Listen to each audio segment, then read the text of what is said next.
Election Commission of India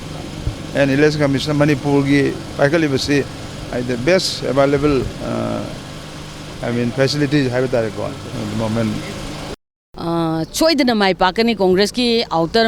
inner se Congress party na soidana ki mai pakani haibagi ai yam chawba 100% thajabale hogiba assembly election daju kor komna achauba aikoida achauba sapupi adoragasu prajana makoibu totally yadi haibagi reply do adum election du taki handaki live election si dasu akoi praja ka suningan na balaite prajana makoigi mayokta adum andal kano dharna phamdana aikoidi democracy ki wahan tokta aikoigi praja gi right matpi ganu haibana chingba akoi adum akoi isa sigi school si maki manak to bom pokhai ki pokhai ragasu prajana maduda karigumba